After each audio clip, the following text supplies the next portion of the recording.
Hey everyone, तो welcome back once again to your own channel. और मैं हूँ शिखा। मैं लेकर के आती हूँ आपके लिए study related useful videos.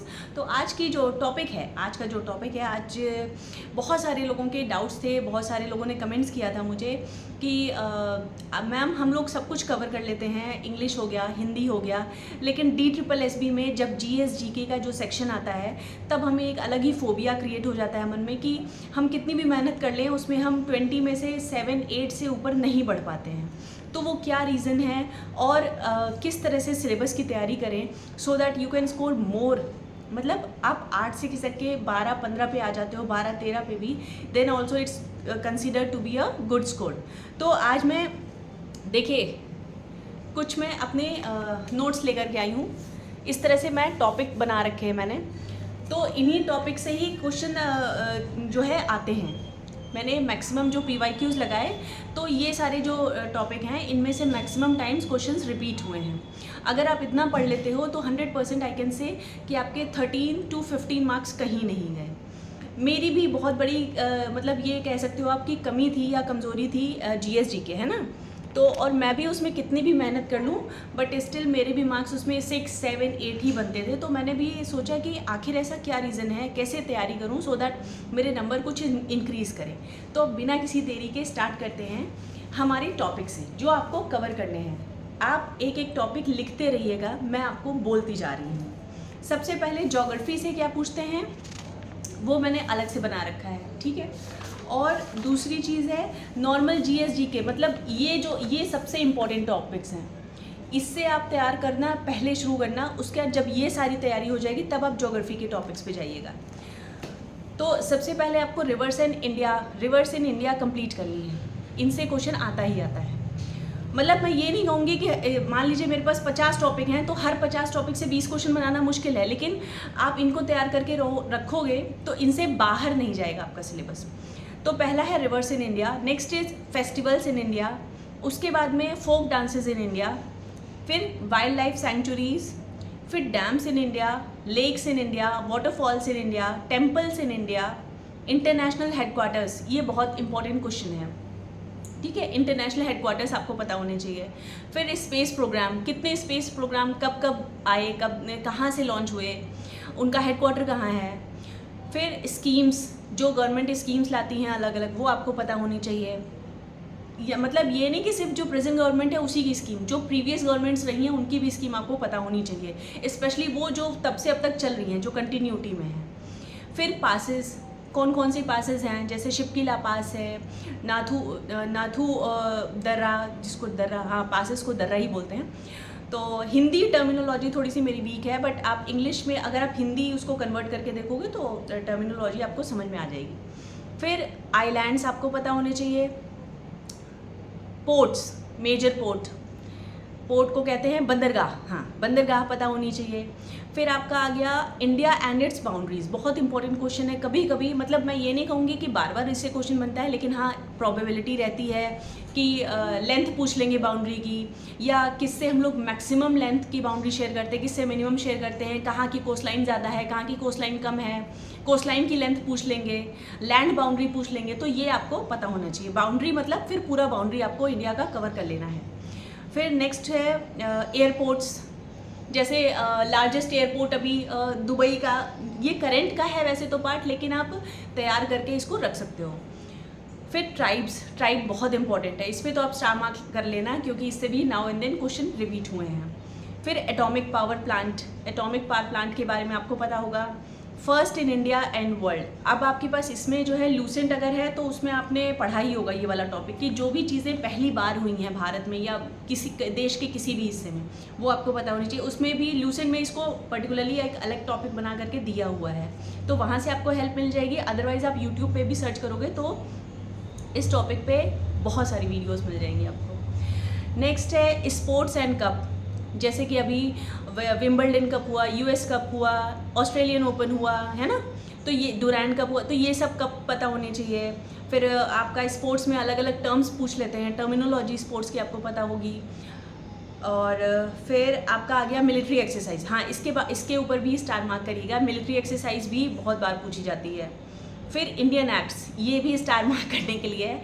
Indian acts और उनके अमेंडमेंट्स अक्सर पूछे जाते हैं। सेंसस से हर एग्ज़ाम में मैंने जितने PYQ लगाए हैं, इसलिए शायद मेरे 2-3 क्वेश्चन इसके करेक्ट हो गए थे। सेंसस का 2011 वाला सेंसस इतना इंपॉर्टेंट है कि हर एग्ज़ाम में 2 से 3 क्वेश्चन इसके आते ही आते हैं, मिनिमम मैं बोल रही हूँ 2 से 3। तो 2011 सेंसस अपना प्रिपेयर कर लेना। और ये टॉपिक ऐसे हैं, एक एक पेज में आप इसके नोट्स बना कर रख लो, बस उन्हें ही समय समय पे रिवाइज करते रहो और आप सॉर्टेड हो। अच्छा, फिर नेक्स्ट देखिए 5 ईयर प्लान्स। कितने 5 ईयर प्लान्स हुए हैं, कब से स्टार्ट हुआ, किस समय 5 ईयर प्लान नहीं इम्प्लीमेंट हुआ, इवन 5 ईयर प्लान में किस प्लान की क्या थीम थी। जैसे कुछ एग्रीकल्चर बेस्ड प्लान था, कोई इंडस्ट्रियल रेवोल्यूशन बेस्ड था, है ना। हाँ लो, ये नेक्स्ट क्वेश्चन देखो, उसके बाद में है बैंकिंग अवेयरनेस। बैंकिंग से भी जैसे रेपो रेट पूछ लिया, है ना, इन्वर्स रेपो रेट, CRR, ये आपको पता होना चाहिए। SLR ये क्या है ना। 0R क्या होता है, पार्लियामेंट्री में वो आता है, पार्लियामेंट रिलेटेड जब क्वेश्चन होते हैं तो उसमें 0R का भी क्वेश्चन बनता है। फिर आप आ जाइए आर्ट एंड कल्चर, बहुत इंपॉर्टेंट है, इस पर भी स्टार मार्क कर लीजिएगा। आर्ट एंड कल्चर से आपके क्वेश्चन ज़रूर बनते हैं। मतलब फोक डांसेस कितने हैं, डांसेस तो बहुत, तुम दूसरी कॉपी ले लो, अभी दे देंगे। तो फोक डांसेस से और कल्चर से हमारे कि कौन सा डांस कब हुआ, कौन सा फेस्टिवल कहाँ कब बनाया जाता है ना। जैसे मेरे एग्ज़ाम में आया था सत्रिया डांस, तो वो असम का है, बहुत इजी था तो मैंने कर दिया। वैसे डांसेस मैं प्रिपेयर करके गई थी, तो अगर और भी कुछ आता तो ईजिली हो जाता मुझसे। नेक्स्ट है आपका विटामिन एंड डिसीजेस। कौन से विटामिन से की कमी से कौन सा डिसीज़ होता है, vitamin A, D, E, K, कौन से वाटर सोल्यूबल हैं, कौन फैट सोल्यूबल है, ये सब पता होना चाहिए आपको, है ना। और ये सब आप जब NCERT पढ़ते चले आते हो ना बचपन से, तो ये सब आपका क्लियर रहता है, बस आपको रिवाइज करना है इसको। फेमस पर्सनालिटी की अगर डेथ हुई है स्पेशली, तो उनको याद रखिए। और उनको कब नोबेल प्राइज़ मिला, नोबेल प्राइज़ भी बहुत इंपॉर्टेंट क्वेश्चन बनता है। फिर दिल्ली एम्पायर मतलब अगर आपको हिस्ट्री पढ़नी है तो दिल्ली एम्पायर को छोड़ना नहीं है। फिर आपका आ गया आर्टिकल एंड अमेंडमेंट, मैंने पहले ही समझाया। मॉन्यूमेंट्स एंड प्लेसेस, कौन कौन अभी यूनेस्को में आया, कितने नंबर ऑफ मॉन्यूमेंट्स हैं यूनेस्को में, और कौन कौन से इंपॉर्टेंट मॉन्यूमेंट्स हैं, कहाँ पर हैं, कहाँ स्थित हैं, उनका क्या हमारे कल्चर से जो है योगदान रहा है। जैसे खजुराहो टेम्पल्स हुए, या जब आप एजेस पढ़ते हो, नियोलिथिक, मीजोलिथिक, पेलियोलिथिक साइट्स, तो उसमें भिमबेटका की केव्स हैं, तो वो किस लिए फेमस है, भिमबेटका की केव्स, है ना। ऐसे क्वेश्चन बनते हैं। तो जब आप इन डेप्थ पढ़ोगे ना, तो उससे अगर कहीं भी क्वेश्चन बनता है तो आप आराम से आंसर कर पाओगे। सरफेस लेवल पे मत पढ़ना। अगर आप नोट्स बना रहे हो और एक बार के नोट्स में आप चाह रहे हो आपका सिलेक्शन हो जाए, तो आप इस तरह से बनाइएगा कि जब आप रिवाइज करने बैठो तो फिर मन में 1% भी डाउट ना रहे कि अगर इसके बाहर आ गया तो मैं क्या करूँगा या करूँगी। वीडियो थोड़ी सी लंबी है तो आप प्लीज़ 2x 1.5x की स्पीड पे देख लीजिएगा। नेक्स्ट है आपका books and authors. Books and author से क्वेश्चन मैं ये नहीं कहूँगी 100% बनते हैं, लेकिन प्रोबेबिलिटी रहती है। तो on a safer note, at least जो उस ईयर में किसी बुक को नोबेल प्राइज़, जैसे कि बानू मुश्ताक को अभी बानू मुश्ताक की हार्ट ऑफ लैम्प को मिला था, है ना, बुकर प्राइज़, बुकर प्राइज़ मिला था, तो वो आपको याद रखने हैं, ठीक, जो इम्पोर्टेंट उस ईयर में किसी को मिले हों। अब हम अभी सुन रहे तुम्हारी बात। फिर उसके बाद में ज्योग्राफी की टर्म्स देख लीजिए। ज्योग्राफी में आपको क्या क्या पढ़ना है, माउंटेन्स, प्लेट्यूज और हिल्स। जैसे फोल्डेड माउंटेन्स पूछ लेते हैं, जैसे हिमालयन किस में आता है। जो नई जितनी फॉर्मेशन हुई हैं, जितनी नई न्यूली फॉर्म्ड माउंटेन्स हैं, वो किस में आती, फोल्डेड में आती हैं। फिर आपका रिवर्स, डैम्स एंड लेक्स, इन पे क्वेश्चन बनते हैं। फिर वेजिटेशन, बायोडाइवर्सिटी, सॉइल, क्रॉप्स, इनको नहीं छोड़ना है। क्रॉप में आपके आ गया रबी, खरीफ, जैद। सॉइल्स में आपका black, alluvial, laterite soil, red soil, तो ये इन सब का क्या यूज़ है, कौन कौन सी क्रॉप्स इनसे ग्रो होती हैं, कहाँ ग्रो होती हैं। बायोडाइवर्सिटी हमारी कितनी है, कैसी है। वेजिटेशन, कौन सा वेजिटेशन कहाँ ग्रो होता है। फिर आपका जो है क्रॉप्स में भी आप को ये पता होना चाहिए कि कैश क्रॉप कौन सी होती हैं, है ना। फिर मिनरल्स, इम्पोर्टेंट मिनरल्स पता हो, कहाँ पे अवेलेबिलिटी है उनकी। ट्रांसपोर्टेशन में आ गया।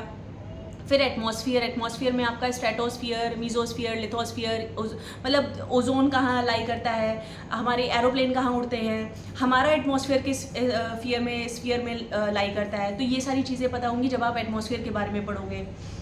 इसमें प्लैनेट्स भी आ गए, ठीक है, प्लैनेट्स को भी नहीं छोड़ना है, मैं कवर करना भूल गई, लेकिन प्लैनेट्स को भी नहीं छोड़ना है। कभी कभी पूछ लेता है कि टेरेस्ट्रियल प्लैनेट्स कौन से हैं, जोवियल कौन से हैं। तो ये टर्म्स आप जब पढ़ोगे प्लैनेट के बारे में तो पता चलेगा। संभलो, हाँ, अभी देखते हैं। उसके बाद में इंसोलेशन कहाँ ज़्यादा होता है, जैसे इक्वेटर पे, या पहले तो आपको पता होना चाहिए इंसोलेशन है क्या। तो जब आप इंसोलेशन टॉपिक पढ़ोगे तो उसमें ये डिटेल में, और मैं यही बार बार कहूँगी कि एक पेज में आपके टॉपिक खत्म हो जाएंगे, लेकिन कॉन्फिडेंस आपको बहुत देंगे। जब अगर मैं आज 50 टॉपिक बता रही हूँ तो मान के चलिए 50 पेज में आपका GS GK, फिर उसके बाद में आपको कहीं और परेशान होने की ज़रूरत नहीं पड़ेगी। मैं कह रही 50 टॉपिक अगर 100 पेज में आ गए तो आपकी एक बुक तैयार हो गई ना। फिर आ जाइए विंड्स, कौन सी विंड्स कहाँ। अब मैं विंड्स की अगर बात करूँ तो सिर्फ इंडिया पे मत फोकस करिएगा, वर्ल्ड की भी पूछ लेते हैं। रॉक्स, एंडोजेनिक या एक्सोजेनेटिक फोर्स, ये थोड़ा सा इसका प्रोबेबिलिटी कम है बट आ सकता है। टेक्टोनिक प्लेट्स, जैसे व्हाट कॉजेज अर्थक्वेक्स, बहुत बेसिक क्वेश्चन है लेकिन आ सकता है। तो ये जब आपको पता होगा कौन से फोर्सेज अंदर काम कर रहे हैं अर्थ के अंदर, है ना, हमारा लिथोस्फियर कैसा है, ये सब पता होना चाहिए। फिर रिवर लैंडफॉर्म्स और करंट इवेंट्स ऑफ ज्योग्राफी, जैसे कि जो समिट्स होते हैं। अब समिट्स क्या हैं, जैसे मॉन्ट्रियल समिट है, क्योटो समिट, इस समय किसके बारे में बात हुई है। मेरे में ये क्वेश्चन आया था कि ओजोन लेयर में कौन से समिट में बात हुई है, आपको अगर आंसर पता हो तो बताइएगा। उसमें ऑप्शन मैं बता देती हूँ आपको, मॉन्ट्रियल था, क्योटो था, तो इन दोनों में से ही आंसर है और आपको जानने की ज़रूरत नहीं, अब आप बता देना, ठीक है। तो ये इंपॉर्टेंट टॉपिक्स थे GS GK के। आप लोग बहुत बार मुझसे कह रहे थे कि मैम कहाँ से पढ़ें और क्या पढ़ें, ये नहीं पता चलता है।